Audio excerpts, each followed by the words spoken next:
Hey golf fans, Mark Ackerman here. We are at the Pure Seed Research Facility today. I spent yesterday at the field day, took some great pictures, looked around at a lot of different varieties of seed, awesome stuff here. Stopped by today to bring them some samples. My golf course has been closed down for 2 years. In the last video I explained that we just bought it. Going to be doing a lot of renovation and I need to plant something. Took a look at their Pure Eclipse. It's a new bentgrass that looks incredible. Stopped out at Raleigh Country Club today. Second summer with it there. A lot of good information from the first assistant Mike and also the second assistant Kevin. Anyway, I'm really looking at this grass, going to take a look at it a little bit more today, do a little video on it, give you a little information, and we'll get back with you shortly. Okay, so here we are looking at this green. This is the research green at the Pure Seed facility in Rolesville, North Carolina. Taking a look at Pure Eclipse, and yesterday we had all kinds of labels on the green, and today looks like they just mowed it this morning. I do know where the Pure Eclipse was, and it's right in here, but I've got that, I think it's this third one right here. But I do have a picture of that with the label on it. And then everything else around, all these different, there's several different varieties in here. All of these little squares that you see marked off with the orange paint are different varieties, so that you can come, or they're going to do disease research, they're going to do mowing height research, all this different research for all these different varieties. And I do know though that looking over here, all of this outer edge stuff is the Pure Eclipse. And let me tell you, this stuff, number one, it's just solid. Looks like a really dense mono stand. Not a lot of genetic variation, and try to get a close up here. Like, I mean, this is about as tight as bentgrass that I've ever seen. So I'm really looking forward to potentially working with this. Here's a collar. Give you a little collar. Look here, you can see the difference. All right, so I flipped this thing around, and I just want to let you know that I talked with one of the assistants out at Raleigh Country Club today, actually two of the assistants, and got some ideas of what it takes to really carry this grass through the summer here in North Carolina in the transition zone. They are in Raleigh.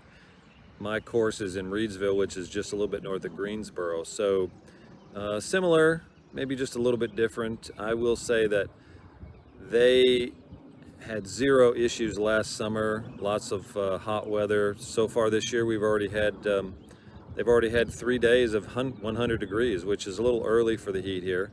He gave me a rundown on the chemical requirements, pretty much standard 14-21 day schedule, nothing major. They're hitting it pretty hard with some growth regulators. I'll detail that a little bit later. I took some notes. He said they do not do any kind of monitoring after 3 o'clock. Now think about that. Bentgrass in the transition zone, no greens monitoring after 3. People go home, there's no issues. They are proactively, working with the moisture, checking the moisture levels in the greens in the mornings and throughout the day. They like it when the moisture's in the 21 to 24% range, because they know they can get through the rest of the day. When it drops down into the teens, they start looking at it a little bit. Maybe they're going out and doing some hand watering, using some wetting agent, hitting the high spots. It sounds like that this grass really just takes the heat, and they're mowing the incredible height they're mowing at. Today they were mowing at 09.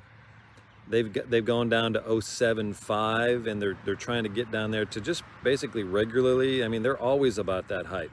And the owner of the golf course, the McConnell Group, he loves fast greens, and he definitely wants wants the greens to be at that top speed. I would say today they were probably looking at about 11, maybe 12, you know, but they really like it at 14. So the greens are a little new, couple of years now. They do a lot of mowing, rolling, and they think that they're gonna definitely be able to get that speed that they need later this summer and this fall, and the greens are really good. I just have to say they're super good. So Pure Eclipse in a setting on the golf course at Raleigh Country Club looks great. Now, my budget is not going to be anything like the Raleigh Country Club, so I'm going to be talking to Dr. Melody Frazier here about what does she think this grass is going to do with an average golf course budget.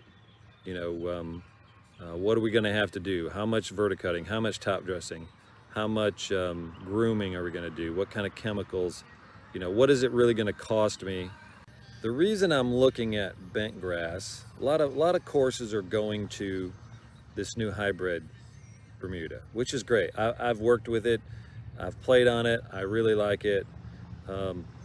In the transition zone up here, you know, it works well, except that when you get down towards freezing, you've got to send a crew out and cover the greens. And you know, we have some cold nights, I mean several days, where it could get down to the teens or even single digits. And so for me, I like to take time off in the winter. I know I'm going to be working all summer long, you know, basically daylight till dark a lot of times, because we have limited staff.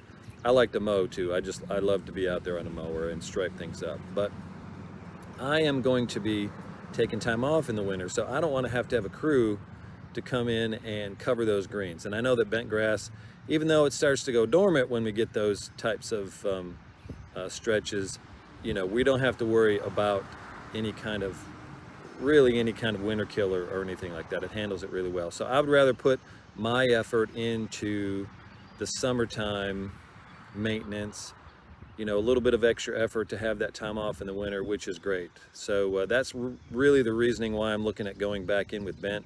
Greens are completely dead. I mean, they are completely dead. And of course, it's been closed down for 2 years. So I knew that, I know that, and we have a great opportunity here, and I'm going to be working with Pure Seed on several different varieties, maybe even for the rough areas, tee boxes, just maybe doing even some experimenting in a real world situation where they don't, you know, they've got a research facility here, but it's not like a golf course. So let's talk about this unique situation where I get to plant whatever I want to plant. Number one, I own it. Number two, I'm the golf course superintendent, and we have a blank canvas. Got to kill a lot of weeds, but it is basically blank. So I'm going to be doing this series, updating golf course superintendents and just the average golfer too, of what it takes to take a golf course from basically nothing, dead grass, back to a playable condition, and the costs of that, the maintenance schedules of that, everything that we need to do, I think is going to be interesting to people. So stay tuned. I'm going to continue to post, I would say, hopefully on a weekly basis. Try to find a camera crew maybe to follow me around a little bit so I don't have to just do these videos. And we will talk to you soon.